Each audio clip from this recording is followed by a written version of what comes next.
ಲಾ excellence IAS academy ಭರವಸೆಯ ಬೆಳಕು. ಎಲ್ರಿಗೂ ನಮಸ್ಕಾರ ಸ್ನೇಹಿತರೆ, ಮತ್ತೊಮ್ಮೆ ನಮ್ಮ ಲಾಯಕ್ಸ್ನ ಚಕ್ರ ಸೀರೀಸ್ಗೆ ಸ್ವಾಗತ. ಇವತ್ತು ನಾವು ಮತ್ತೊಂದು ಟಾಪಿಕ್ ಬಗ್ಗೆ ಡಿಸ್ಕಸ್ ಮಾಡೋಣ. ಸೊ ಇಲ್ಲಿವರೆಗೂ ಡಿಸ್ಕಸ್ ಮಾಡಿರ್ತಕ್ಕಂಥ ಟಾಪಿಕ್ ತಮಗೆಲ್ಲ ಲೈಕ್ ಆಗಿದೆ ಅನ್ಕೊಂತೀನಿ, ತುಂಬಾನೇ ಉಪಯೋಗ ಆಗ್ತಕ್ಕಂಥದ್ದು ನಿಮ್ಮ ಪ್ರಿಲಿಮ್ಸ್ಗೆ. ದಯವಿಟ್ಟು ಫಸ್ಟಿಂದ ನಮ್ಮ ವಿಡಿಯೋಸ್ಗಳನ್ನು ಎಲ್ಲವನ್ನು ನೋಡ್ಕೊಂತ ಬನ್ನಿ. ಫುಲ್ಲು ನಿಮಗೆ UPSC ಪ್ರಿಲಿಮ್ಸ್ನ ಕಂಪ್ಲೀಟ್ ಸ್ಟ್ರಾಟಜಿ ನಿಮಗೆ ಅರ್ಥ ಆಗುತ್ತೆ ಫ್ರೆಂಡ್ಸ್. ನಾನು ಮುಂದಿನ ವಿಷಯಕ್ಕೆ ಹೋಗೋದಕ್ಕಿಂತ ಮುಂಚೆ ಇಲ್ಲಿ ನಮ್ಮ ಲಾಯಕ್ಸ್ನ ಪ್ರೋಗ್ರಾಮ್ಸ್ಗಳನ್ನ ಮತ್ತೆ ಹೇಳೋದಕ್ಕೆ ಇಷ್ಟಪಡ್ತೀನಿ. ಪ್ರಿಲಿಮ್ಸ್ ಕಮ್ ಮೇನ್ಸ್, PCM ಅಂತ ಹೇಳ್ತಾರೆ, ಮತ್ತೆ NCERT ಫೌಂಡೇಶನ್ ಕೋರ್ಸ್ ಸಹಿತ. ಸೊ ಇದು ಇವತ್ತು 22 ಏಪ್ರಿಲ್ನಿಂದ ಸ್ಟಾರ್ಟ್ ಆಗ್ತಾ ಇರತಕ್ಕಂತಹದ್ದು. ದಯವಿಟ್ಟು ರಿಜಿಸ್ಟರ್ ಮಾಡ್ಕೊಳ್ಳಿ. ಇದರಲ್ಲಿ PCM ಬ್ಯಾಚ್ ಪ್ರಿಲಿಮ್ಸ್ ಮತ್ತೆ ಮೇನ್ಸ್ ಎರಡಕ್ಕೂ ಇರತಕ್ಕಂತಹದ್ದು. ಸೊ ಅದಕ್ಕೋಸ್ಕರ ತುಂಬಾ ಉಪಯೋಗ ಆಗ್ತಕ್ಕಂತಹದ್ದು. ದಯವಿಟ್ಟು ನಂಬರ್ಸ್ಗೆ ಕಾಂಟ್ಯಾಕ್ಟ್ ಮಾಡ್ಕೊಳ್ಳಿ. ಅದಾದ್ಮೇಲೆ ಬೇಗ ಬಂದು ರಿಜಿಸ್ಟರ್ ಮಾಡ್ಕೊಂಡವರಿಗೆ ಆಫರ್ ಸಹಿತ ಇರತಕ್ಕಂತಹದ್ದು, ಅರ್ಲಿ ಬರ್ಡ್ ಆಫರ್ಸ್. ದಯವಿಟ್ಟು ರಿಜಿಸ್ಟರ್ ಮಾಡ್ಕೊಳ್ಳಿ. ಅದಾದ್ಮೇಲೆ ರ್ಯಾಪಿಡ್ ರಿವಿಷನ್ ಪ್ರೋಗ್ರಾಮು, ಇದು ಪ್ರಿಲಿಮ್ಸ್ಗೆ ಇರತಕ್ಕಂತಹದ್ದು ರ್ಯಾಪಿಡ್ ರಿವಿಷನ್ ಪ್ರೋಗ್ರಾಮ್ ಇದು. ಸೊ ಅದಕ್ಕೂ ಸಹಿತ ರಿಜಿಸ್ಟರ್ ಮಾಡ್ಕೊಳ್ಳಿ. ಇದು ಏಪ್ರಿಲ್ 25ರಿಂದ ಶುರು ಆಗ್ತಕ್ಕಂತಹದ್ದು. ಸೊ ಅಲ್ಲಿ first come first serve basis ತರ ಅಲ್ಲೂ ಕೂಡ ಅರ್ಲಿ ಬರ್ಡ್ ಆಫರ್ಸ್ ಇರುತ್ತೆ. ದಯವಿಟ್ಟು ರಿಜಿಸ್ಟರ್ ಮಾಡ್ಕೊಳ್ಳಿ ಫ್ರೆಂಡ್ಸ್. ಸೊ ಈಗ ನಮ್ಮ ವಿಷಯಕ್ಕೆ ಬರೋಣ. ಇವತ್ತಿನ ನಮ್ಮ ಟಾಪಿಕ್ ಶೆಡ್ಯೂಲ್ಸ್ ಬಗ್ಗೆ ಮಾತಾಡೋಣ. ಶೆಡ್ಯೂಲ್ಸ್ ಅನ್ನೋದು it's a theme in UPSC, schedules of Indian constitution ಅಂತ ಹೇಳಿ. ಶೆಡ್ಯೂಲ್ 1ರಿಂದ ಶೆಡ್ಯೂಲ್ 12ರವರೆಗೆ ಏನು ಶೆಡ್ಯೂಲ್ಸ್ ಇದಾವೆ. So all those are very important. ಆ ಪ್ರತಿಯೊಂದು ಶೆಡ್ಯೂಲ್ನ ಕಂಟೆಂಟ್ ಏನಿದೆ, ವಾಟ್ ಈಸ್ ದಟ್ ಸಿಗ್ನಿಫೈಸ್ ಅಂತಕ್ಕಂತಹದ್ದನ್ನ ದಯವಿಟ್ಟು ತಿಳ್ಕೊಳ್ಳಿ. ಶೆಡ್ಯೂಲ್ 4 ಅಲ್ಲಿ ಎಸ್ಪೆಷಲಿ ರಾಜ್ಯಸಭಾ ಸೀಟ್ನ ಯಾವ ತರ ಡಿಸ್ಟ್ರಿಬ್ಯೂಟ್ ಮಾಡಲಾಗಿದೆ, ಯಾವ್ಯಾವ ಸ್ಟೇಟ್ಸ್ಗೆ ಎಷ್ಟೆಷ್ಟು ಸೀಟ್ಸ್ ಅಂತಕ್ಕಂತಹ ಸ್ಪೆಸಿಫಿಕ್ ಆಗಿ ಮೆನ್ಷನ್ ಮಾಡಿರ್ತಕ್ಕಂತಹದ್ದು schedule 4. It's very important. So ಅದಾದ್ಮೇಲೆ ಶೆಡ್ಯೂಲ್ 5 ಮತ್ತೆ 6 ಕೂಡ ಬಹಳ ಇಂಪಾರ್ಟೆಂಟ್. ಬಹಳಷ್ಟು ಪ್ರಶ್ನೆಗಳು ಶೆಡ್ಯೂಲ್ 5 ಮತ್ತೆ 6 ಮೇಲೆ ಬಂದಿರತಕ್ಕಂತಹದ್ದು. ಶೆಡ್ಯೂಲ್ 5 ಅದು ಶೆಡ್ಯೂಲ್ ಏರಿಯಾಸ್ ಬಗ್ಗೆ ಮಾತಾಡುತ್ತೆ ಫ್ರೆಂಡ್ಸ್. 5th ಶೆಡ್ಯೂಲ್ ಮತ್ತೆ 6th ಶೆಡ್ಯೂಲ್ ಮಧ್ಯೆ ತುಂಬಾ ಇಂಪಾರ್ಟೆಂಟ್ ಡಿಫರೆನ್ಸ್ ಏನಪ್ಪಾ ಅಂತ ಹೇಳಿದ್ರೆ, 5th ಶೆಡ್ಯೂಲ್ ಏನಿದೆ ಅದು ಮೇನ್ಲ್ಯಾಂಡ್ ಇಂಡಿಯಾದಲ್ಲಿ ಇರತಕ್ಕಂತಹ ಟ್ರೈಬಲ್ ಏರಿಯಾಸ್ ಅನ್ನ ಪ್ರೊಟೆಕ್ಟ್ ಮಾಡೋದಕ್ಕೆ ಇರತಕ್ಕಂತಹದ್ದು. Where as 6th schedule specifically north eastern states ಅಲ್ಲಿ ಇರತಕ್ಕಂತಹ ಟ್ರೈಬಲ್ ಏರಿಯಾಸ್, ಅವರ ಕಲ್ಚರ್, ಅವರ ಟ್ರೆಡಿಷನ್ ಅನ್ನ ಪ್ರೊಟೆಕ್ಟ್ ಮಾಡತಕ್ಕಂತಹದ್ದು, ಅದು 6th schedule friends. So basically 5th ಮತ್ತೆ 6th ಎರಡೂ ಸಹಿತ ಟ್ರೈಬಲ್ ಏರಿಯಾಸ್ ಅನ್ನೇ ಕವರ್ ಮಾಡುತ್ತೆ. 5th ಶೆಡ್ಯೂಲ್ ಕೇವಲ ಮೇನ್ಲ್ಯಾಂಡ್ ಇಂಡಿಯಾದನ್ನ ಕವರ್ ಮಾಡಿದ್ರೆ, 6th ಶೆಡ್ಯೂಲ್ ನಾರ್ತ್ ಈಸ್ಟ್ ಇಂಡಿಯಾದಲ್ಲಿ ಇರತಕ್ಕಂತಹದ್ದು, ಅದು ಅಸ್ಸಾಂ, ಮೇಘಾಲಯ, ಮಿಜೋರಾಂ, ತ್ರಿಪುರಾ ಈ ರಾಜ್ಯಗಳನ್ನ ಕವರ್ ಮಾಡತಕ್ಕಂತಹದ್ದು 6th ಶೆಡ್ಯೂಲ್ ಫ್ರೆಂಡ್ಸ್. ಸೊ ಅದಾದ್ಮೇಲೆ ತುಂಬಾ ಇಂಪಾರ್ಟೆಂಟ್ ಶೆಡ್ಯೂಲ್ ಅಂತ ಹೇಳಿದ್ರೆ 7th ಶೆಡ್ಯೂಲ್.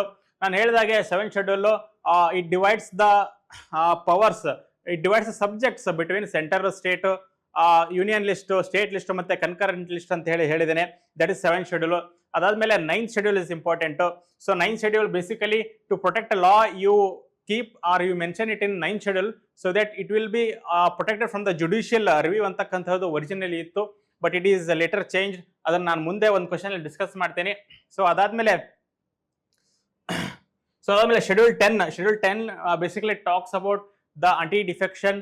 ಸೊ ಅದನ್ನು ಸಹಿತ ನೆನ್ಪಿಟ್ಕೊಳ್ಳಿ.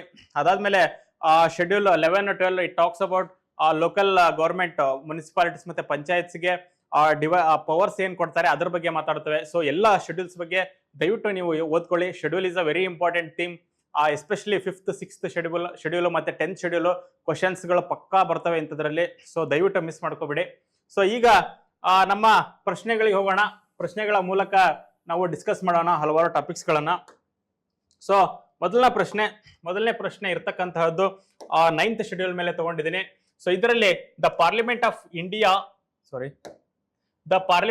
India can place a particular law in the 9th schedule of the constitution of India.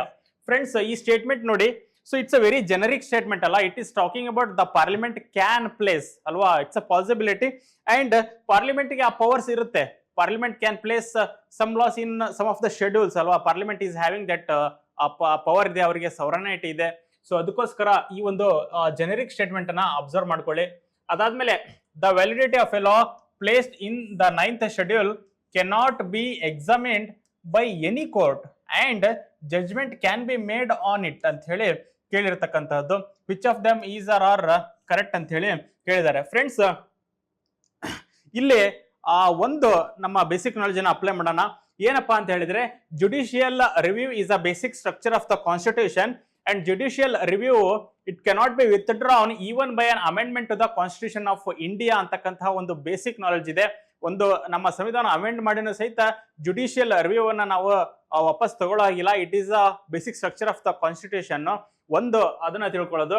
ಇನ್ನೊಂದು ನಮ್ಮ ಬೇಸಿಕ್ ನಾಲೆಜ್ ಏನಪ್ಪಾ ಅಂತ ಹೇಳಿದ್ರೆ, ಈ 9th schedule ಫಸ್ಟ್ ಯಾವುದೇ ಒಂದು ಲಾನ 9th schedule ಇಟ್ರೆ we could not question it in the court, ಅದು ಇತ್ತು. ಆದ್ರೆ 1973 ಕೇಶವಾನಂದ ಭಾರತಿ ಕೇಸ್ನ ನಂತರ ಇದನ್ನ ಚೇಂಜ್ ಮಾಡಲಾಗಿದೆ. ಯಾವ ಯಾವ ಲಾಸ್ನ ಕೇಶವಾನಂದ ಭಾರತಿ ಕೇಸ್ 1973 ಆಯ್ತು. ಅದರ ನಂತರ ಅಲ್ಲಿ ಇಟ್ಟಿರ್ತಕ್ಕಂತಹ ಎಲ್ಲ ಲಾಸ್ ಗಳನ್ನ ಮತ್ತೆ ರಿವ್ಯೂ ಮಾಡಬಹುದು. ಆದರೆ ಅದಕ್ಕಿಂತ ಮುಂಚೆ ಇಟ್ಟಿರ್ತಕ್ಕಂಥ ಲಾಸ್ ಗಳನ್ನ ರಿವ್ಯೂ ಇಲ್ಲ ಅಂತಕ್ಕಂತಹ ನಮ್ಮ ಸುಪ್ರೀಂ ಕೋರ್ಟ್ ಜಜ್ಮೆಂಟ್ ಆಗಿದೆ. ಈ ಒಂದು ನಾಲೆಡ್ಜ್ ಇದ್ರೆ you can easily do it. ಅದಾದ್ಮೇಲೆ ಇನ್ನೊಂದು ನೆನ್ಪಿಟ್ಕೊಳ್ಳಿ, ಎಲ್ಲೇ ಯಾವುದೇ ಒಂದು ಸ್ಟೇಟ್ಮೆಂಟ್ ಅಲ್ಲಿ ಜುಡಿಷಿಯಲ್ ರಿವ್ಯೂ ಇಲ್ಲ ಅಥವಾ ಜುಡಿಷಿಯರಿಗೆ ಕ್ವಶನ್ ಮಾಡೋ ಹಾಗೆ ಇಲ್ಲ ಅಂತಕ್ಕಂತಹ ಸ್ಟೇಟ್ಮೆಂಟ್ ಗಳಿದ್ರೆ, ಸೊ ಅಂತಹ ಒಂದು ಸ್ಟೇಟ್ಮೆಂಟ್ಗಳು ಬಹುತೇಕ ತಪ್ಪಾಗಿರ್ತವೆ ಅಂತ ಹೇಳಿ. ಯಾಕಂದ್ರೆ ಜುಡಿಷಿಯಲ್ ರಿವ್ಯೂ ಬರೋದಿಲ್ಲ ಅಂತಕ್ಕಂಥದ್ದು ತುಂಬಾ ಕಡಿಮೆ ಪ್ರೊವಿಷನ್ಸ್ ಗಳಿರೋದು. ಸೊ ಅದಕ್ಕೋಸ್ಕರ ಅದನ್ನ ನೆನ್ಪಿಟ್ಕೊಳ್ಳಿ. ಸೊ ಇಲ್ಲಿ ಒಂದು ಮಾತ್ರ ಸರಿ ಆಗುತ್ತೆ ಇಲ್ಲಿ. ಓಕೆ, ಸೊ ಅದಾದ್ಮೇಲೆ 9th schedule ಬಗ್ಗೆ ಇನ್ನಷ್ಟು ತಿಳ್ಕೊಳ್ಳಿ. 9th schedule ಯಾವಾಗ ಬಂತು? ಸೊ ಫಸ್ಟ್ ಅಮೆಂಡ್ಮೆಂಟ್ ಮೂಲಕ ಬಂತು. ಸೊ ಇಲ್ಲೊಂದು ಪ್ರಶ್ನೆ ತೋರಿಸ್ತೀನಿ. ಇದು ಆಲ್ರೆಡಿ ಪ್ರಶ್ನೆ ಕೇಳಿರ್ತಕ್ಕಂತಹದ್ದು. ಏನಪ್ಪಾ ಅಂತ ಹೇಳಿದ್ರೆ, 9th ಮತ್ತು ನೈನ್ತ್ ಶೆಡ್ಯೂಲ್ ಏನಿದೆ, ಸೊ ಇದು ಯಾರ ಕಾಲದಲ್ಲಿ ಇದನ್ನ ತರಲಾಯಿತು ಅಂತ ಹೇಳಿ, ಕಾನ್ಸ್ಟಿಟ್ಯೂಷನ್ ಅಮೆಂಡ್ಮೆಂಟ್ ಮೂಲಕ ಅಂತ ಹೇಳಿ ಕೇಳಿರ್ತಕ್ಕಂತಹದ್ದು ಆಲ್ರೆಡಿ ಪ್ರಶ್ನೆ. ಸೊ ಆ ಪ್ರಶ್ನೆ ಜವಾಹರ್ಲಾಲ್ ನೆಹರು ಅವರು ಇದ್ದಾಗ ಮಾಡಿರ್ತಕ್ಕಂಥದ್ದು, ಅದು ಫಸ್ಟ್ ಅಮೆಂಡ್ಮೆಂಟ್ ಮೂಲಕ. ಸೊ ಇಲ್ಲಿದೆ ಪ್ರಶ್ನೆ. ಇಲ್ಲಿ ಆಲ್ರೆಡಿ ಪ್ರಶ್ನೆಯನ್ನ ಕೇಳಿದ್ದನ್ನ ಹಿಂಟ್ ತಗೊಂಡು ಮತ್ತೆ ಅಲ್ಲಿ ಪ್ರಶ್ನೆ ಬಂದಿರತಕ್ಕಂಥದ್ದು. 9th schedule was introduced in the constitution of India during prime ministership. So ಇಲ್ಲಿ ನಮಗೆ ಆ ಬೇಸಿಕ್ ನಾಲೆಜ್ ಗೊತ್ತಿತ್ತು. 9th schedule first amendment of constitution ಮೂಲಕ ಇಂಟ್ರೊಡ್ಯೂಸ್ ಆಗಿದೆ. ಸೊ ಫಸ್ಟ್ ಅಮೆಂಡ್ಮೆಂಟ್ ಆಗಿದ್ದು ಯಾವ ಕಾಲದಲ್ಲಿ? ಸೊ ಅದು ಅವಾಗ ಸ್ವತಂತ್ರ ಸಿಕ್ಕು ಇನಿಷಿಯಲ್ ಟೈಮ್ ಅಲ್ಲಿ ಆಗಿರ್ತಕ್ಕಂತಹದ್ದು. ಲೈಕ್ ರೈಟ್ ಟು ಪ್ರಾಪರ್ಟಿ ಆಗಿರ್ಬೋದು, ಅಂತವುಗಳನ್ನ ಅಲ್ಲಿ ಇಡಲಾಗಿತ್ತು. ಸೊ ಅಲ್ಲಿ ಜುಡಿಷಿಯಲ್ ರಿವ್ಯೂ ತರಬಾರ್ದು ಅಂತ ಹೇಳಿ ಅಲ್ಲಿ ಇಡಲಾಗಿತ್ತು. ಸೊ ಅಂತ ಆ ಟೈಮ್ ಇನಿಷಿಯಲಿ ಅಂತ ಹೇಳಿದ್ರೆ it was Jawaharlal Nehru who was the prime minister. So it's a very basic knowledge ಅನ್ನ ನಾವು ಯೂಸ್ ಮಾಡ್ಕೋಬಹುದು ಇಲ್ಲಿ. ಸೊ ಮುಂದಿನ ಪ್ರಶ್ನೆ ಹೋಗೋಣ. ಸೊ ಇಲ್ಲಿ ಮೇನ್ಲಿ 5th ಮತ್ತೆ 6th schedule ಬಗ್ಗೆ ಮಾತಾಡೋಣ ಇವಾಗ. ಸೊ 5th ಮತ್ತೆ 6th schedules they are very important themes for the exam, especially ಪ್ರಿಲಿಮ್ಸ್ಗೆ. ಸೊ ಈಗ ನೋಡೋಣ. ಸೊ ಇಲ್ಲಿ ಇದಕ್ಕಿಂತ ಮುಂಚೆ ಇಲ್ಲಿ ಒಂದು ಹಳೆಯ ಪ್ರಶ್ನೆ ಪತ್ರಿಕೆ 2019 ಕೇಳಿರ್ತಕ್ಕಂತಹದ್ದು. Under which schedule of the constitution of India can transfer of tribal land to private parties for mining be declared null and void? Friends, see ಇಲ್ಲಿ the moment transfer of tribal land ಬಂದ ತಕ್ಷಣ ನೀವು think ಮಾಡಬೇಕು, ಯಾವ schedule ಅಲ್ಲಿ tribals ಬಗ್ಗೆ ಮಾತಾಡ್ತಾರಪ್ಪ? 5th schedule ಮತ್ತೆ 6th schedule ಅಂತಕ್ಕಂಥ ಬೇಸಿಕ್ ನಾಲೆಡ್ಜ್. ಸೊ ಇಲ್ಲಿ ಕೆಳಗಡೆ ಬಂದಾಗ 3rd schedule ಇದೆ, 9th schedule ಇದೆ, 12th schedule ಇದೆ ಅಲ್ವಾ? ಇಮಿಡಿಯೇಟ್ಲಿ ನೀವು ಇವೆಲ್ಲ ಯಾವುದು ಆಗೋದೇ ಇಲ್ಲ. See even 5th schedule 6th schedule ಎರಡನ್ನ ಕೊಟ್ಟಿದ್ರೆ ಅಲ್ಲೇ ನೀವು ಕನ್ಫ್ಯೂಸ್ ಮಾಡ್ಕೋಬೇಕಾಗಿತ್ತು. ಇಲ್ಲಿ ಕೇವಲ 5th schedule ಮಾತ್ರ ಇದೆ. ಸೊ ಇಮಿಡಿಯೇಟ್ಲಿ ನಿಮ್ಮ ಬೇಸಿಕ್ ನಾಲೆಜ್ ಇದ್ರೆ 5th schedule ಅಂತ ಹೇಳಿ ನೀವು ಹಾಕ್ಬಿಡ್ಬೋದು ಅಲ್ಲಿ. ಸೊ ಇಲ್ಲಿಂದ ಹಿಂಟ್ ಅನ್ನ ತಗೊಂಡು ನೆಕ್ಸ್ಟ್ ಈ ಪ್ರಶ್ನೆ ನೋಡಿ. ಇಲ್ಲಿ ಯಾವ ತರ ಪ್ರಶ್ನೆ ಇದೆ, ಇಲ್ಲಿ ಇರ್ತಕ್ಕಂಥ ಪ್ರಶ್ನೆ ಏನಿದೆ ಅದು ಇಲ್ಲಿ ಉತ್ತರ ಆಗಿದೆ. ಇಲ್ಲಿರ್ತಕ್ಕಂಥ ಪ್ರಶ್ನೆ ಇದು ಉತ್ತರ ಆಗಿದೆ, ಇಲ್ಲಿರ್ತಕ್ಕಂಥ ಉತ್ತರ ಪ್ರಶ್ನೆ ಆಗಿದೆ ಅಷ್ಟೇ. So if A particular area is brought under the 5th schedule, which one of the following statements best reflects the consequences? This would prevent the transfer of land of tribal people to the non-tribal people. ಆತಾ ಇಲ್ಲಿರ್ತಕ್ಕಂಥ statement ಏನಿದೆ ಇಲ್ಲಿ ಇದು already ಪ್ರಶ್ನೆ. Transfer of tribal land to private parties can be declared null and void ಅಲ್ವಾ? So ಇಲ್ಲಿರ್ತಕ್ಕಂಥ ಪ್ರಶ್ನೆಯನ್ನ ಇಲ್ಲಿ ಒಂದು ಸ್ಟೇಟ್ಮೆಂಟ್ ಆಗಿ ಕೊಟ್ಟಿದ್ದಾರೆ.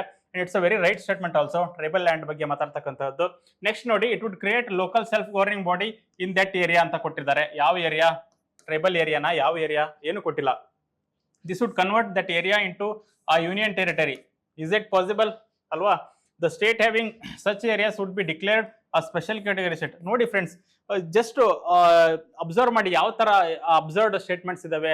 ಆ ಸ್ಟೇಟ್ಮೆಂಟ್ಸ್ಗಳು ಸ್ವಲ್ಪನೂ ಸಹಿತ ಹೋಲಿಕೆ ಆಗೋದಿಲ್ಲ. ನಮಗೆ ಒಂದು ಬೇಸಿಕ್ ನಾಲೆಜ್ ಇತ್ತು ಅಂತ ಹೇಳಿದ್ರೆ, ಆ ಎಕ್ಸಾಮ್ ಅಲ್ಲಿ ನಮಗೆ ಆ ಪ್ರೆಸೆನ್ಸ್ ಆಫ್ ಮೈಂಡ್ ಇತ್ತು ಅಂತಂದ್ರೆ, ಮೆಂಟಲ್ ಅಲರ್ಟ್ನೆಸ್ ಇತ್ತು ಅಂತಂದ್ರೆ, you can easily do that.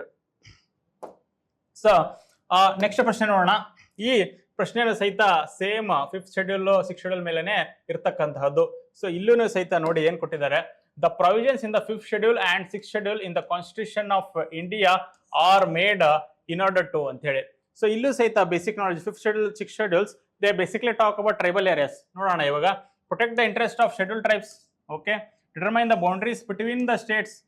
C ಆ ಬೌಂಡ್ರೀಸ್ ಬಿಟ್ವೀನ್ ದ ಸ್ಟೇಟ್ಸ್ ಅಥವಾ ಸ್ಟೇಟ್ಸ್ ಗಳನ್ನ ಡಿವೈಡ್ ಮಾಡ್ತಕ್ಕಂತಹದ್ದು ಯಾವ ಶೆಡ್ಯೂಲ್ ಬರ್ತದೆ? 1st schedule. ಅದಾದ್ಮೇಲೆ determine the powers, authority and responsibilities of panchayats ಬರುತ್ತಾ? ಹಾಗಾದ್ರೆ ಬರೋದಿಲ್ಲ. ಅದಾದ್ಮೇಲೆ protect the interest of all the border states ಅಂತ ಹೇಳಿ ಕೊಟ್ಟಿದ್ದಾರೆ. ಯಾವುದೇ ಒಂದು ಸ್ಪೆಸಿಫಿಕ್ ಶೆಡ್ಯೂಲ್ ಇಲ್ಲ ಬಾರ್ಡರ್ ಸ್ಟೇಟ್ಸ್ ಗೆ ಅಂತ ಹೇಳಿ ಇರತಕ್ಕಂತಹದ್ದು. So schedule tribes first option is the right option. So ಈ ರೀತಿ ಬೇಸಿಕ್ ನಾಲೆಡ್ಜ್ ಮೇಲೆನೆ ಆ ಪ್ರಶ್ನೆಗಳು ಬರುತ್ತೆ. ಸೊ ತುಂಬಾ ಪೇಷನ್ಸ್ ಇಂದ ನೀವು ಆನ್ಸರ್ ಕ್ವಶನ್ಸ್ ಗಳನ್ನ ಓದ್ಬೇಕು ಫ್ರೆಂಡ್ಸ್. ಸೊ ಇಲ್ಲಿ ಮತ್ತೆ ನೋಡೋಣ, ಇನ್ನೊಂದು ಪ್ರಶ್ನೆ ಕೊಟ್ಟಿದ್ದಾರೆ. ಏನ್ ಕೊಟ್ಟಿದ್ದಾರೆ? With reference to scheduled areas in India consider the following statements ಅಂತ ಹೇಳಿ ಕೊಟ್ಟಿರ್ತಕ್ಕಂಥದ್ದು. Within a state the notification of an area as scheduled area takes place through an order of the president. Okay, ನೋಡೋಣ ಏನಂತ. ಅದಾದ್ಮೇಲೆ the largest administrative unit forming the schedule area is the district and the lowest is the cluster of villages in the block ಅಂತ ಹೇಳಿ ಕೊಟ್ಟಿದ್ದಾರೆ. Okay, will C. ಅದಾದ್ಮೇಲೆ the chief ministers of the concerned states they are required to submit annual reports to the union home ministry on the administration of scheduled areas in the state. How many of the above statements are correct? Friends, ಈ ತರ how many of the above statements correct ಅಂತೇಳಿ ಇತ್ತೀಚೆಗೆ 2023ರಲ್ಲಿ introduce ಮಾಡಿರ್ತಕ್ಕಂತಹ patterns. ತುಂಬಾ careful ಆಗಿರಿ. So ಇಲ್ಲಿ ನೋಡೋಣ ಇವಾಗ. ಫಸ್ಟ್ ಸ್ಟೇಟ್ಮೆಂಟ್ ಬಿಡೋಣ. So we will come to the second statement. The largest administrative unit forming the schedule area is the district ಅಂತ ಹೇಳಿ ಕೇಳಿದಾನೆ ಫ್ರೆಂಡ್ಸ್. ಅದೇ ಲಾರ್ಜೆಸ್ಟ್ ಅಂತೆ. ಅದಾದ್ಮೇಲೆ lowest is the cluster of villages in the block ಅಂತ ಹೇಳಿ ಕೊಟ್ಟಿದ್ದಾರೆ. ಫ್ರೆಂಡ್ಸ್, ನಮಗೆ 5th schedule 6th schedule knowledge ಇತ್ತು ಅಂತ ಹೇಳಿದ್ರೆ, ಈಗ ಮಾತಾಡೋಣ ಏನಪ್ಪಾ ಅಂತ ಹೇಳಿದ್ರೆ ಶೆಡ್ಯೂಲ್ ಏರಿಯಾಸ್ ಬಗ್ಗೆ. C largest is the district ಅಂತ ಹೇಳಿ ಕೇಳ್ತಾ ಇದ್ದಾರೆ. ಸಿ ಸಪೋಸ್ ಒಂದು ಟ್ರೈಬಲ್ ಏರಿಯಾ ಆ ಒಂದು ಡಿಸ್ಟ್ರಿಕ್ಟ್ ಅನ್ನ ಬಿಟ್ಟು ಬೇರೆ ಡಿಸ್ಟ್ರಿಕ್ಟ್ ಅಲ್ಲೂ ಸಹಿತ ಸ್ಪ್ರೆಡ್ ಆಗಿರ್ಬೋದಲ್ಲ, ಅದೇ ಲಾರ್ಜೆಸ್ಟ್ ಅಂತ ಹೇಳಿ ತುಂಬಾ ಎಕ್ಸ್ಟ್ರೀಮ್ ಸ್ಟೇಟ್ಮೆಂಟ್ ಅನ್ನ ಸಹಿತ ಕೊಟ್ಟಿರೋದು. ಅಂದ್ರೆ ಅದ್ರ ಮೇಲೆ ಪಾಸಿಬಲ್ ಇಲ್ಲ ಅಂತ ಹೇಳಿ ಕೊಟ್ಟಿರ್ತಕ್ಕಂತಹ ಒಂದು ಆಪ್ಷನ್ ಇದು. ಆ ಒಂದು ಬೇಸಿಕ್ ಕಾಮನ್ ಸೆನ್ಸ್ ನ ಯೂಸ್ ಮಾಡ್ಕೊಂಡ್ರೆ ನಿಮಗೆ ಗೊತ್ತಾಗ್ತದೆ. ಸೊ ಅಲ್ಲಿ ಒಂದು ಶೆಡ್ಯೂಲ್ ಏರಿಯಾನ ಒಂದು ಜಿಲ್ಲೆಯಿಂದ ಬಿಟ್ಟು ಬೇರೆ ಜಿಲ್ಲೆಗೆ ಹಬ್ಬಿದ್ರು ಸಹಿತ ಅದೆಲ್ಲ ಇನ್ಕ್ಲೂಡ್ ಮಾಡ್ಕೊಂಡು ಒಂದು ಶೆಡ್ಯೂಲ್ ಏರಿಯಾ ಅಂತ ಹೇಳಿ ಅಲ್ಲಿ ನಾವು ಘೋಷಣೆಯನ್ನ ಮಾಡಬಹುದು ಫ್ರೆಂಡ್ಸ್. ಅದಾದ್ಮೇಲೆ ಮೂರನೇ ಆಪ್ಷನ್ ನೋಡಿ. The chief ministers of state should give reports to the home ministry ಅಂತ ಹೇಳಿ ಕೊಟ್ಟಿರ್ತಕ್ಕಂತಹದ್ದು. ಫ್ರೆಂಡ್ಸ್, ನಮಗೆ ಬೇಸಿಕ್ಸ್ ಆಫ್ 5th ಶೆಡ್ಯೂಲ್ ಮತ್ತೆ 6th ಶೆಡ್ಯೂಲ್ ಗೊತ್ತಿದ್ರೆ ಅಲ್ಲಿ ಗವರ್ನರ್ ಏನಿದ್ದಾರೆ, governor is responsible for the administration of such areas. ಅದಾದ್ಮೇಲೆ ಆ ಗವರ್ನರ್ ಅವರೇ ಅಲ್ಲಿ ರಿಪೋರ್ಟ್ ಅನ್ನು ಸಹಿತ ಸಬ್ಮಿಟ್ ಮಾಡಬೇಕು. And that to for the president, not for home minister. So ಆ ಒಂದು ಬೇಸಿಕ್ಸ್ ಅನ್ನ ಗೊತ್ತಿದ್ರೆ you can easily tackle this question. So ಉಳಿದಿರ್ತಕ್ಕಂಥದ್ದು ಕೇವಲ ಒನ್ಲಿ ಒನ್ ಆಗಿರ್ಬೇಕು, ನನ್ ಆಗಿರ್ಬೇಕು. ಮೇಲೆ ನೋಡಿ, within a state the notification of an area schedule area takes place through an order of the president. So ಇಲ್ಲಿ ನಮಗೆ ಸ್ಪೆಸಿಫಿಕ್ ಆಗಿ ಗೊತ್ತಿರಬೇಕು ಆರ್ಡರ್ ಆಫ್ ದ ಪ್ರೆಸಿಡೆಂಟ್ ಇಂದ ಆಗ್ತಕ್ಕಂತಹದ್ದು ಅಂತಕ್ಕಂಥ ಬೇಸಿಕ್ ನಾಲೆಜ್ ಇರಲೇಬೇಕು ನಮಗೆ. And it's a right statement also. So ಅದಕ್ಕೆ only one will be the right option. So ಇಲ್ಲಿ ಫ್ರೆಂಡ್ಸ್ ನೋಡಿ, ನಮಗೆ ಒಂದು ಬೇಸಿಕ್ ನಾಲೆಜ್ ಅನ್ನ ಅಪ್ಲೈ ಮಾಡ್ತಕ್ಕಂಥ ಎಬಿಲಿಟಿ ಇರಬೇಕು. ಅದಾದ್ಮೇಲೆ ನಮಗೆ ಮೆಂಟಲ್ ಅಲರ್ಟ್ನೆಸ್ ಅಂತಕ್ಕಂತಹದ್ದು ಇರಬೇಕು. ಸೊ ಇಲ್ಲಿ ನಮಗೆ 2 ಆಪ್ಷನ್ ಎಲಿಮಿನೇಟ್ ಮಾಡೋದಕ್ಕೆ ಹೆಲ್ಪ್ ಆಯ್ತು. ಆದ್ರೆ first option it's purely based on your knowledge. So knowledge ಅಂತಕ್ಕಂತಹದ್ದು ಸಹಿತ ಬಹಳ important. When you have that basic knowledge you can apply it, you can use your common sense, you can analyse it. So ಆ ತರ ಮಾಡ್ಬೋದು. So ಅಲ್ಲಿ knowledge ಅಂತದ್ದು ಸಹಿತ ಇರಲೇಬೇಕು. Basic knowledge is very very important.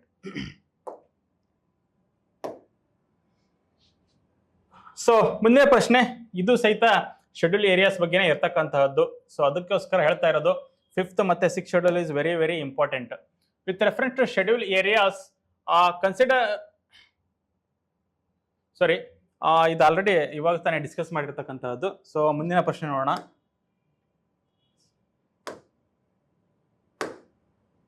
Okay, ಮುಂದಿನ ಪ್ರಶ್ನೆ ಇರತಕ್ಕಂತಹದ್ದು 7th ಶೆಡ್ಯೂಲ್ ಬಗ್ಗೆ. ಸೊ ನಾನು ಆಲ್ರೆಡಿ ಹೇಳಿದಾಗೆ 7th schedule that talks about dividing powers between centre, ಅದಾದ್ಮೇಲೆ ಸ್ಟೇಟ್, ಅದಾದ್ಮೇಲೆ ಕನ್ಕರೆಂಟ್ ಲಿಸ್ಟ್ ಅಂತಕ್ಕಂತಹದ್ದು ಬರ್ತಕ್ಕಂತಹದ್ದು. ಸೊ ಸೆಂಟ್ರಲ್ ಇರ್ತಕ್ಕಂತಹ ಲಿಸ್ಟ್ ಅಲ್ಲಿ only central can make laws, state list ಅಲ್ಲಿ only state can make laws, concurrent ಅಲ್ಲಿ both centre as well as states can make laws. ಅದಾದ್ಮೇಲೆ ಯಾವಾಗ centre can make law in state ಅದನ್ನ ಸಹಿತ ನಾನು already discuss ಮಾಡಿದ್ದೀನಿ ನನ್ನ ಹಳೆ ವಿಡಿಯೋದಲ್ಲಿ. ಸೊ ಅದಾದ್ಮೇಲೆ ಕನ್ಕರೆಂಟ್ ಲಿಸ್ಟ್ ಅಲ್ಲಿ both centres and the states can do. ಅದೇ there is a higher precedence for the centre ಮಾಡ್ತಕ್ಕಂಥ ಲಾಸಿಗೆ there is a higher precedence, ಅದನ್ನು ಸಹಿತ ನೆನ್ಪಿಟ್ಕೊಳ್ಳಿ. ಅದಾದ್ಮೇಲೆ ಈಗ 7th ಶೆಡ್ಯೂಲ್ ಅಲ್ಲಿ ನೋಡೋಣ ಪ್ರಶ್ನೆ. With reference to India consider the following statements when a prisoner makes out a sufficient case. Okay, payroll cannot be denied to such prisoner because it becomes a matter of his or her right. It's a very common sense friends. ಅಲ್ಲಿ ಒಬ್ಬ ಕ್ರಿಮಿನಲ್ಗೆ ಆ payroll ಅನ್ನ ಅವನಿಗೆ right ಆಗಿ ಯಾವ ತರ ಹೆಂಗೆ ಕೊಡೋದಕ್ಕೆ ಸಾಧ್ಯ ಅಲ್ವಾ? If summon has done heinous crime ಅಂತವರಿಗೆ ಯಾವ ತರ ಪೇರೋಲ್ ನ ಕೊಡೋದಕ್ಕೆ ಸಾಧ್ಯ ಅಂತಕ್ಕಂಥ ಒಂದು ಬೇಸಿಕ್ ನಾಲೆಡ್ಜ್ ಅನ್ನ ನೀವು ಯೂಸ್ ಮಾಡ್ಕೊಂಡ್ರೆ ಅಲ್ಲಿ ಗೊತ್ತಾಗುತ್ತೆ it's a wrong statement. So next ನೋಡಿ, state governments have their own prisoners release on parole rules ಅಂತ ಹೇಳಿ ಕೊಟ್ಟಿರ್ತಕ್ಕಂಥದ್ದು. Which of them is are correct?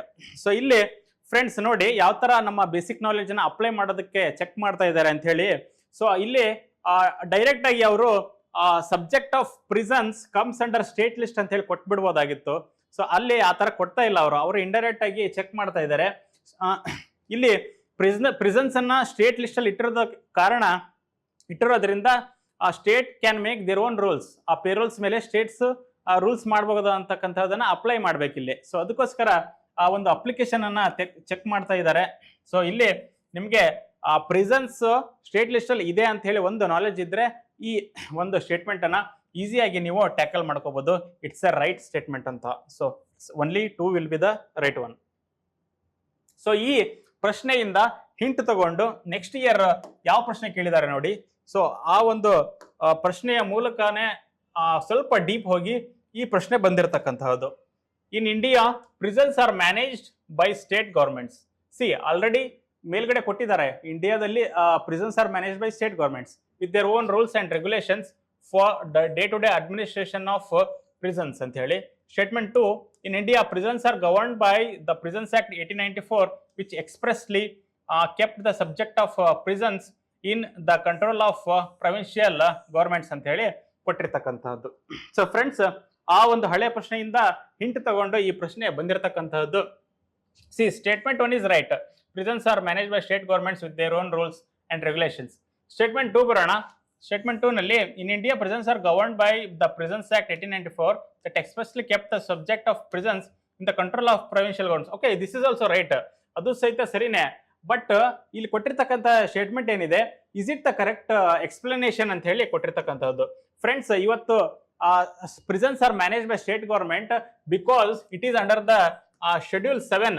Okay, it is under schedule 7 that it is provided in the state list. Okay, so ಇಲ್ಲಿ ಕೊಟ್ಟಿರತಕ್ಕಂತಹ ಕಾರಣಕ್ಕೋಸ್ಕರ states ಗಳು ಮಾಡ್ತಾ ಇಲ್ಲ ಅಂತಕ್ಕಂತಹದ್ದು. So it is because of constitution schedule 7 ಅಲ್ಲಿ ಕೊಟ್ಟಿರತಕ್ಕ ಕಾರಣ today the state governments are managing the prisons. Okay, ಈ ಸ್ಟೇಟ್ಮೆಂಟ್ ಸರಿನೇ, but this is not the correct explanation ಅಂತಕ್ಕಂತಹದ್ದು. So ಅದಕ್ಕೋಸ್ಕರ both of them are correct, but statement 2 is not the correct explanation of statement 1 friends.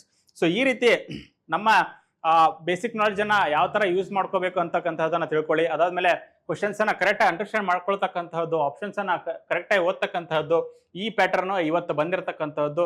So ಇಂಥದ್ರ ಮೇಲೆ ನಿಮ್ಗೆ grip ಇರಲೇಬೇಕು friends. So ಮುಂದಿನ ಪ್ರಶ್ನೆ ನೋಡಿ. ಈ ಪ್ರಶ್ನೆ 10th ಶೆಡ್ಯೂಲ್ ಬಗ್ಗೆ ಮಾತಾಡುತ್ತೆ. 10th ಶೆಡ್ಯೂಲ್ ಅಂತ ಹೇಳಿದ್ರೆ it talks about aunty defection. Aunty defection ಅಂತ ಹೇಳಿದ್ರೆ party members, political party members ಒಂದು ಪಾರ್ಟಿಯಿಂದ ಇನ್ನೊಂದು ಪಾರ್ಟಿಗೆ ಜಂಪ್ ಆಗ್ತಾರೆ, who are in power so ಅವರನ್ನ ರೆಗ್ಯುಲೇಟ್ ಮಾಡೋದಕ್ಕೆ ಈ ಆಂಟಿ ಡಿಫೆಕ್ಷನ್ ಇರತಕ್ಕಂತಹದ್ದು. ಸೊ ಇಲ್ಲಿ ಏನ್ ಕೊಟ್ಟಿದ್ದಾರೆ ನೋಡೋಣ. With reference to anti defection law in India, consider the following statements. The law specifies that a nominated legislature cannot join any political party. Okay, nominated member, he cannot join political party within 6 months of being appointed to the house. Friends, ನಮಗೆ ಗೊತ್ತಿದೆ basic knowledge, nominated member within 6 months he can join, ಅದಾದ್ಮೇಲೆ ಆಗೋದಿಲ್ಲ ಅಂತ ಹೇಳಿ ಕೊಟ್ಟಿರ್ತಕ್ಕಂಥ, ಇಲ್ಲಿ cannot join ಅಂತ ಹೇಳಿ ಕೊಟ್ಟಿದ್ದಾರೆ. ಅದಾದ್ಮೇಲೆ the law does not provide any time frame, okay, within which the presiding officer has to decide a defection case. Friends, ಯಾರೆಲ್ಲ ನೀವು ಕರೆಂಟ್ ಅಫೈರ್ಸ್ ಅನ್ನ ಫಾಲೋ ಮಾಡ್ತಿದ್ದೀರಾ ಡೈಲಿ, ಸೊ ಅವರಿಗೆ ನ್ಯೂಸ್ ಪೇಪರ್ ಅಲ್ಲಿ ಗೊತ್ತಿರುತ್ತೆ ಬೇಸಿಕ್ ನಾಲೆಡ್ಜ್. ಏನಪ್ಪಾ ಅಂತ ಹೇಳಿದ್ರೆ, ಡಿಫೆಕ್ಷನ್ ಕೇಸ್ ಅನ್ನ ಸ್ಪೀಕರ್ಸ್ ಬೇಗ ಡಿಸೈಡ್ ಮಾಡಲ್ಲ, ಅದನ್ನ ಮುಂದೂಡ್ತಾ ಇರ್ತಾರೆ. ಅದಕ್ಕೆ ಕಾರಣ ಅವರಿಗೆ ಕಾನ್ಸ್ಟಿಟ್ಯೂಷನ್ ಅಲ್ಲಿ ಯಾವುದೇ ಒಂದು ಸ್ಪೆಸಿಫಿಕ್ ಡೆಡ್ ಲೈನ್ ಇಲ್ಲ, ಡೇಟ್ ಅಂತಕ್ಕಂತಹದ್ದು, ಡೇಸ್ ಇಷ್ಟು ದಿನಗಳಲ್ಲೇ ಅದನ್ನ ಆ ಕೇಸನ್ನ ಮುಗಿಸ್ಬೇಕಂತಕ್ಕಂಥ ಡೆಡ್ ಲೈನ್ ಇಲ್ಲ. ಸೊ ಅದಕ್ಕೆ ಮುಂದೆ ಓಡ್ತಾ ಇದೆ. ಸೊ ನೀವು ಕರೆಂಟ್ ಅಫೈರ್ಸ್ ಅನ್ನ ಫಾಲೋ ಮಾಡ್ತಾ ಇದ್ರೆ, ಡೈಲಿ ನ್ಯೂಸ್ ಪೇಪರ್ಗಳನ್ನ ಓದ್ತಾ ಇದ್ರೆ, ಈ ಒಂದು ಪ್ರಶ್ನೆನ ನೀವು ಈಸಿಯಾಗಿ ಟ್ಯಾಕಲ್ ಮಾಡಬಹುದು. ಸೊ ಇದಕ್ಕೆ only 2 will be the right option. So ಇಲ್ಲಿ ನೋಡಿ, ಆಲ್ರೆಡಿ 2014 ನಲ್ಲಿ ಒಂದು ಬೇಸಿಕ್ ಕ್ವಶನ್ ಕೇಳಿದ್ದಾರೆ, ಅದರಿಂದ ಮತ್ತೆ ಡಿರೈವ್ ಮಾಡ್ಕೊಂಡು ಪ್ರಶ್ನೆಗಳು ಬರ್ತಾ ಇದ್ದಾವೆ. ಸೊ ಅದಕ್ಕೋಸ್ಕರ 10th schedule is very very important. ಅಲ್ಲಿರ್ತಕ್ಕಂಥ ಪ್ರೊವಿಷನ್ಸ್ ಗಳನ್ನ ಇನ್ ಡೀಟೇಲ್ ನೀವು ಸ್ಟಡಿ ಮಾಡಬೇಕು friends. So which one of the following schedules of the constitution of India contains provisions regarding anti defection? ತುಂಬಾ straightforward question. So it 10th schedule ಅಂತಕ್ಕಂಥ answer. 5th schedule ಗೊತ್ತಿದ್ರೆ ನೀವು eliminate ಮಾಡ್ಕೋಬಹುದು. It's related to schedules area. ಅದಾದ್ಮೇಲೆ 2nd schedule ಇದೆ, ಅದಾದ್ಮೇಲೆ 8th schedule ಇರತಕ್ಕಂತಹದ್ದು. So ಈ ರೀತಿ ಏನೋ ಶೆಡ್ಯೂಲ್ಸ್ ಬಗ್ಗೆನ ಪ್ರಿಪೇರ್ ಮಾಡ್ಕೊಂಡು, ಎಲ್ಲ ಶೆಡ್ಯೂಲ್ಸ್ ಬಗ್ಗೆ, 2nd ಶೆಡ್ಯೂಲ್ ಬಗ್ಗೆ ಪ್ರಿಪೇರ್ ಆಗಿ, 8th ಶೆಡ್ಯೂಲ್ ಬಗ್ಗೆ ಪ್ರಿಪೇರ್ ಆಗಿ, ಸೊ ಅದಾದ್ಮೇಲೆ 5th ಶೆಡ್ಯೂಲ್, 6th ಶೆಡ್ಯೂಲ್ಸ್ ಮತ್ತೆ 10th ಶೆಡ್ಯೂಲ್. ಸೊ ಎಲ್ಲ ಶೆಡ್ಯೂಲ್ಸ್ ಬಗ್ಗೆನು ದಯವಿಟ್ಟು ನಾಲೆಜ್ ಅನ್ನ ಇಟ್ಕೊಳ್ಳಿ. Schedules is a very important theme friends. So friends, ನಾನು ಆಲ್ರೆಡಿ ಹೇಳಿದಾಗೆ ಟ್ರಿಗರ್ ದ ಮೈಂಡ್ ಅಂತೇಳಿ ನಿನ್ನೆ ನಮ್ಮ ಹಳೆಯ ವಿಡಿಯೋದಲ್ಲಿ ಒಂದು ಪ್ರಶ್ನೆಯನ್ನ ಕೇಳಿದ್ದೇನೆ. ಸೊ ಎವ್ರಿ ಡೆಮೋಕ್ರೆಟಿಕ್ ಕಂಟ್ರಿ ಶುಡ್ ಅಥವಾ they will have elected representatives. Friends, ನೆನ್ಪಿಟ್ಕೊಳ್ಳಿ, ಡೆಮೋಕ್ರಸಿನಲ್ಲಿ 2 ಸಿಸ್ಟಮ್ ಬರುತ್ತೆ. ಡೆಮೋಕ್ರಸಿನಲ್ಲಿ ಒಂದು ಡೈರೆಕ್ಟ್ ಡೆಮೋಕ್ರಸಿ ಅಂತಕ್ಕಂತಹದ್ದು, ಸೊ ಇನ್ನೊಂದು ಇಂಡೈರೆಕ್ಟ್ ಡೆಮೋಕ್ರಸಿ ಇರ್ತಕ್ಕಂತಹದ್ದು. ಸೊ ಅದಕ್ಕೋಸ್ಕರ ಡೆಮೋಕ್ರಸಿ ಅಂದ ತಕ್ಷಣ ಅಲ್ಲಿ ಎಲೆಕ್ಟೆಡ್ ರಿಪ್ರೆಸೆಂಟೇಟಿವ್ಸ್ ಇರಲೇಬೇಕು ಅಂತಕ್ಕಂತಹದ್ದು ತಪ್ಪು. So there can be direct democracy also. ಅದಕ್ಕೋಸ್ಕರ ಆ ಸ್ಟೇಟ್ಮೆಂಟ್ ತಪ್ಪಾಗುತ್ತೆ. So direct democracy, where people themselves will involve in law making. For example, Switzerland is an example of direct democracy where the people are directly involved. ಆಮೇಲೆ ನಮ್ಮ ಇಂಡಿಯಾದಲ್ಲಿ ಒಂದು example ಇದೆ direct ಡೆಮೋಕ್ರಸಿಗೆ, that is ಗ್ರಾಮ ಸಭಾ. ಗ್ರಾಮ ಸಭಾ ಏನಿದೆ, ಹಳ್ಳಿಯ ಪಂಚಾಯತ್ಗಳಲ್ಲಿ ಗ್ರಾಮ ಸಭೆ ಇರ್ತಕ್ಕಂತಹದ್ದು, ದಟ್ ಗ್ರಾಮ ಸಭೆ is an example of direct democracy. ಗ್ರಾಮ ಸಭಾದಲ್ಲಿ ಆ ಒಂದು ಪಂಚಾಯತಿಯಲ್ಲಿ ಇರ್ತಕ್ಕಂತಹ ವೋಟರ್ಸ್ ಅಲ್ಲಿ ಯಾರು ರಿಜಿಸ್ಟರ್ ಆಗಿರ್ತಾರೆ, ಆ ಎಲ್ಲಾ ಅಡಲ್ಟ್ಸ್ರ ಒಂದು ಸಭೆಯನ್ನ ನಾವು ಗ್ರಾಮ ಸಭೆ ಅಂತ ಹೇಳ್ತೀವಿ. ಸೊ ಗ್ರಾಮ ಸಭೆ is a very powerful body ಅದು. ಸೊ ಅವರು ಆ ಒಂದು ಪಂಚಾಯತ್ ನಲ್ಲಿ ಆಗ್ತಕ್ಕಂತಹ ಕಾರ್ಯಗಳನ್ನ, ಅಲ್ಲಿ ಬಜೆಟ್ ಅನ್ನು ಯಾವ ತರ ಯೂಸ್ ಮಾಡೋಕಂತಕ್ಕಂತಹ ಡಿಸಿಷನ್ ತಗೊಳ್ತಕ್ಕಂತಹದ್ದು ಗ್ರಾಮ ಸಭಾ.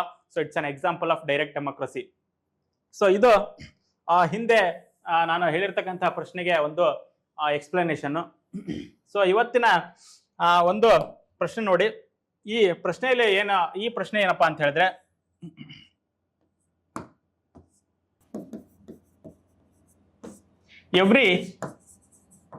every democratic country has written constitution. Every democratic country has written constitution. ಪ್ರತಿಯೊಂದು ಪ್ರಜಾಪ್ರಭುತ್ವದಲ್ಲಿ ರಿಟರ್ನ್ ಕಾನ್ಸ್ಟಿಟ್ಯೂಷನ್ ಇದೆಯಾ ಅಂತ ಹೇಳಿ ಪ್ರಶ್ನೆಯನ್ನ ಕೇಳಿದ್ದೀನಿ. ದಯವಿಟ್ಟು ನೀವು ಕಮೆಂಟ್ ಸೆಕ್ಷನ್ ಅಲ್ಲಿ ಉತ್ತರಿಸಿ, whether it is true or false, ಅಥವಾ ವಾಟ್ ಈಸ್ ಅನ್ರಿಟರ್ನ್ ಕಾನ್ಸ್ಟಿಟ್ಯೂಷನ್. ಅನ್ರಿಟರ್ನ್ ಕಾನ್ಸ್ಟಿಟ್ಯೂಷನ್ ಅಂದ್ರೆ ಏನು? ಸೊ ಈಗ ನಮ್ಮ ಜಗತ್ತಲ್ಲಿ ಯಾವ ದೇಶಗಳಲ್ಲಿ ಈ ಅನ್ರಿಟರ್ನ್ ಕಾನ್ಸ್ಟಿಟ್ಯೂಷನ್ ಇರತಕ್ಕಂಥದ್ದು ಅಂತಕ್ಕಂಥದ್ದನ್ನ ಹುಡುಕಿ ನೀವು ಅದಕ್ಕೆ ಕಮೆಂಟ್ ಅಲ್ಲಿ ಉತ್ತರಿಸಿ ಅಂತ ಹೇಳ್ತೀನಿ. ಮತ್ತೊಮ್ಮೆ ಮುಂದಿನ ವಿಡಿಯೋದಲ್ಲಿ ಮುಂದಿನ ಒಂದು ಟಾಪಿಕ್ ಜೊತೆ ಬರೋಣ ಫ್ರೆಂಡ್ಸ್. ಎಲ್ರಿಗೂ ಧನ್ಯವಾದ.